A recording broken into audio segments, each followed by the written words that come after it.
think that's really important because you may see in this election a lot of people who consider themselves Republicans who will vote in the Democratic primary. There's a lot of reasons for that. One is that the Republican presidential race is essentially over. You know, Mitt Romney has won that. If the race was still active and Texas was going to play a meaningful role in the selection of a Republican presidential nominee, you probably would not see as many Republicans crossing over to vote in the Democratic primary. But El Paso, as I think you know, is a predominantly Democratic place. So our elections are generally decided in primaries. So if you're a Republican and you want to have a say in who's going to be the next congressman from this district, and that's really important to you, you're probably going to have to go vote in the Democratic primary. And you can't switch back and forth. You can't say, I'll vote in the Democratic congressional primary, but I want to vote in the Republican Senate primary. You have to pick one ballot. So as people exit, I think it would be a good idea to have a screening question here that says, which primary did you vote in? And then that way, you can then know which candidates to ask them about. If they voted in the Democratic primary, you can ask them whether they voted for Reyes, O'Rourke, Tillman, Mendoza, or who's the fifth guy? I never remember his name. And then if they're Republicans, that you can ask them if they vote for Prosper or Welch, because that's the only choices that they would have had. So I would add that. So tell me a little bit about the process you're going to use. You're going to go to polling places across the city, right? Sounds like, Mr. Bergman, you said they're going to go everywhere except Favens. Yes. Right?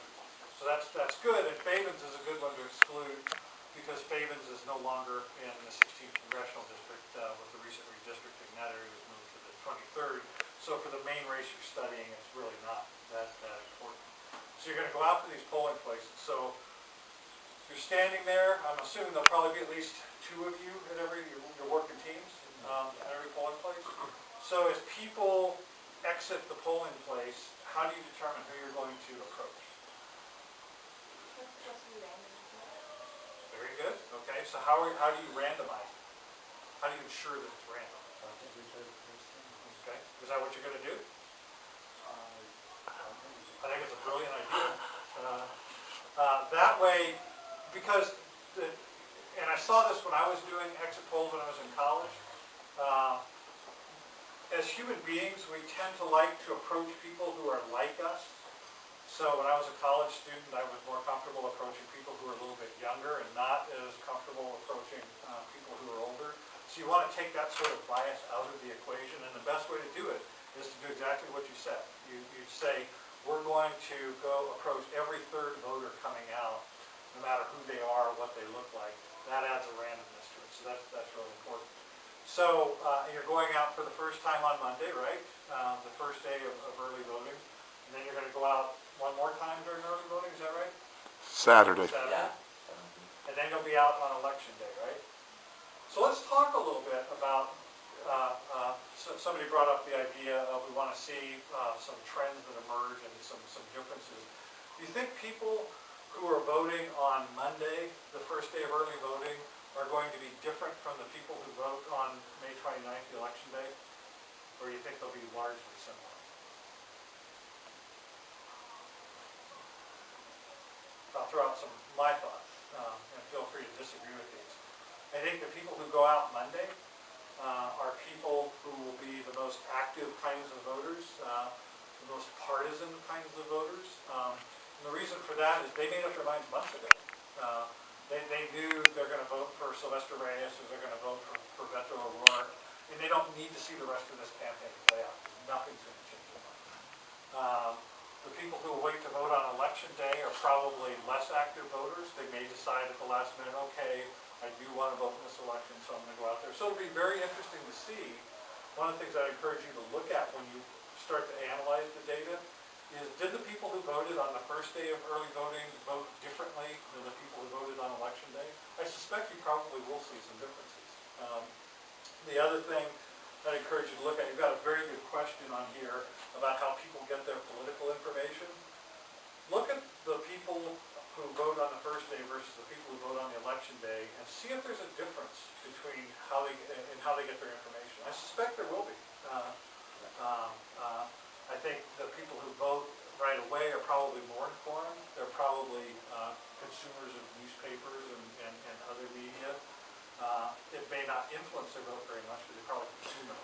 Would you make the argument that people who vote later might be more apt to get their information from a place like Facebook or Twitter or something like that? You know, that'll be really interesting because all of that's new technology. So I would suspect, and again, because you're asking age questions in here, this will be interesting to see.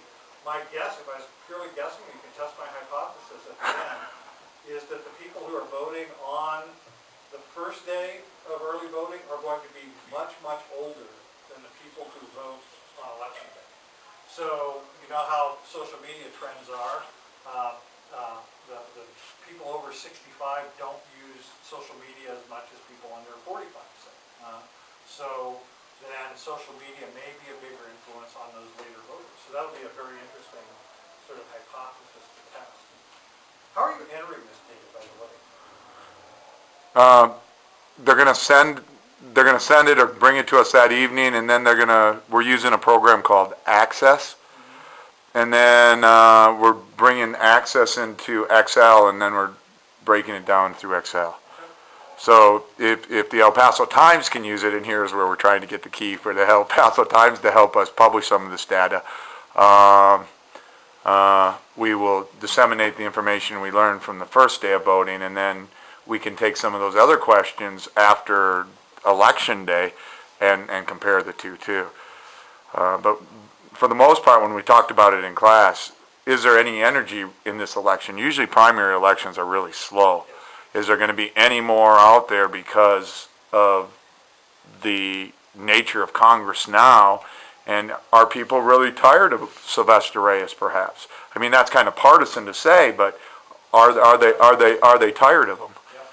Yeah. And you may get some of that anecdotally from people because you're not asking that kind of question.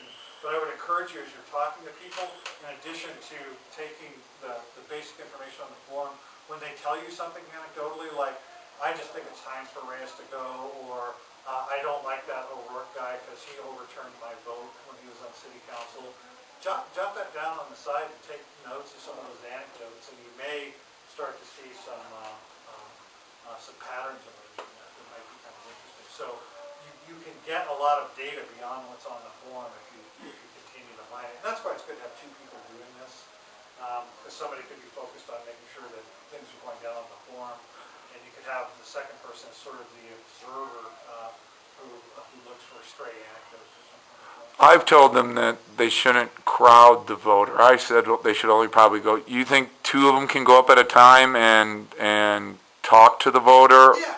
And they won't feel intimidated by that, the voter? I don't think so. I don't think